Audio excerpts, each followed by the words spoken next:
ఏం అభివృద్ధి కార్యక్రమాలు జరగలేదని చెప్పి వారు మాట్లాడుతూ ఒపీనియన్ పోల్ పెడదాం మీకు ధైర్యం ఉంటే. టీఆర్ఎస్ ప్రభుత్వంలో 10 సంవత్సరాలలో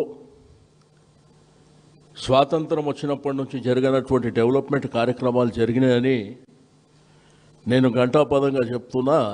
మీకు ధైర్యం ఉంటే ఒపీనియన్ పోల్కు సిద్ధం కావాలని చెప్పి నేను ఈ సందర్భంగా తెలియజేస్తా ఉన్నా. ఆయన నిన్న మాట్లాడుతూ బాగా వర్షాలు రాగానే వరదలు రాగానే అంటే అమీర్పేటకు పోయిందంట ఆయన. ఏంది 10 నిమిషాలు 23 నెలల్లో నువ్వు ఎక్కడ తిరిగినావు? హైదరాబాద్ సిటీలో ఏం అభివృద్ధి కార్యక్రమాలు చేసినావో ఒకసారి చెప్పవలసినటువంటి అవసరం ఉంది. ఈరోజు డెవలప్మెంటు కుంటిపడిపోయింది ప్రజలందరూ చెప్తున్నటువంటి. కనీసం చెత్త అయితే పరిస్థితి కూడా లేదని ప్రజలు చెప్తున్నటువంటిది. మీకు అందరూ తెలుసు, ఒకప్పుడు కాంగ్రెస్ ప్రభుత్వం 10 సంవత్సరాలలో 4,636 కోట్ల రూపాయలు హైదరాబాద్ మీద ఖర్చు పెడితే మేము 44,021 లక్షల రూపాయలు ఖర్చు పెట్టినాం.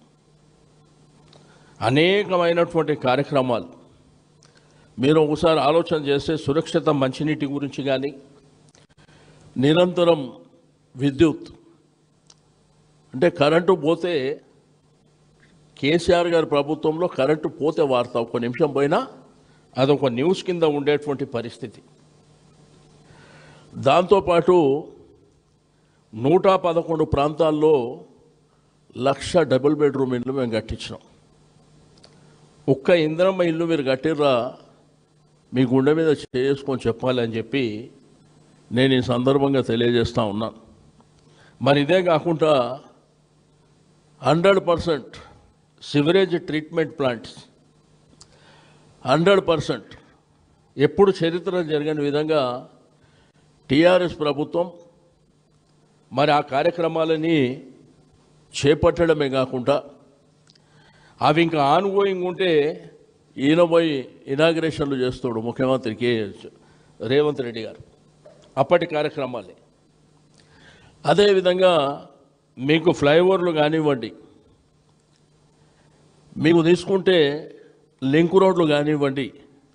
ఈరోజు హైదరాబాద్ సిటీలో గ్రేటర్ హైదరాబాద్ పరిధిలో ఎన్ని ప్రాంతాలలో మనం తీసుకున్నామో మీరు ఒకసారి చూస్తే ఈ వైపున ఉప్పల్ కానీ, ఎల్బీనగర్ ప్రాంతం కానివ్వండి, మరి ఓల్డ్ సిటీ ప్రాంతం కానివ్వండి, గచ్చిబౌలి ప్రాంతాల్లో కానివ్వండి, మీకు ఫ్లైఓవర్స్ కానివ్వండి, ఆర్ఓబి కానివ్వండి, ఆర్యూబి కానివ్వండి, ఇట్లా కార్యక్రమాలని మనం బ్రహ్మాండంగా తీసుకోవడం జరిగింది.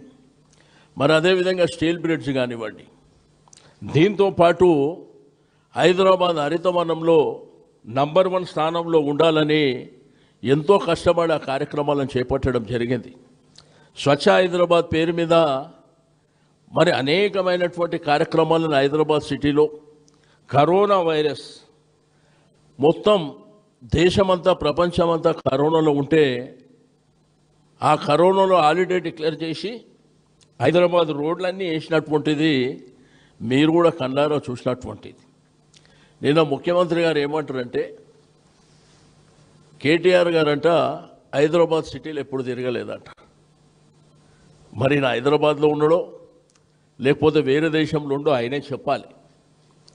కేటీఆర్ గారి ఆధ్వర్యంలోనే కదా ఇవన్నీ కార్యక్రమాలని టేకప్ చేసింది.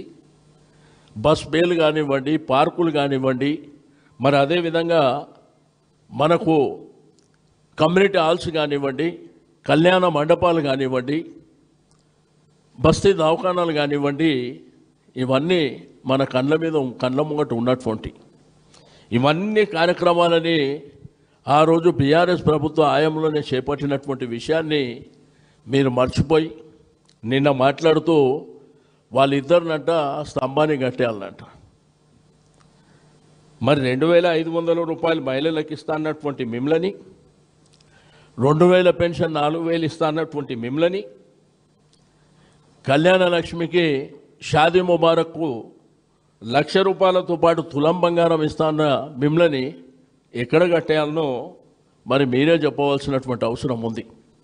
కంటోన్మెంట్లనంట బై ఎలక్షన్లో గెలిస్తే 4,000 కోట్ల రూపాయలు ఖర్చు పెట్టిందంట కంటోన్మెంట్ కాన్స్టిట్యున్సీ. నేను ఉండేది కూడా అక్కడనే. ఒకవేళ 4,000 కోట్లతోనే వర్క్ ఏమన్నా అక్కడ కార్యక్రమాలు జరిగితే ప్రజల కోసం నేను రాజీనామా చేయడానికి సిద్ధంగా ఉన్నా. మీకు దమ్ము ధైర్యం ఉంటే నా రాజీనామాను మీరు యాక్సెప్ట్ చేయండి.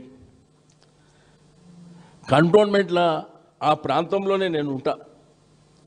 అక్కడ ఏమి డెవలప్మెంట్ జరిగింది, మీరు మోసపూరితమైనటువంటి హామీలు ఇచ్చి ఈరోజు అధికారంలోకి వచ్చిన తర్వాత ముఖ్యమంత్రి గారే మరి ఆ విధమైనటువంటి భాష మాట్లాడితే ప్రజలు చీదరించుకునేటువంటి పరిస్థితి వస్తుంది.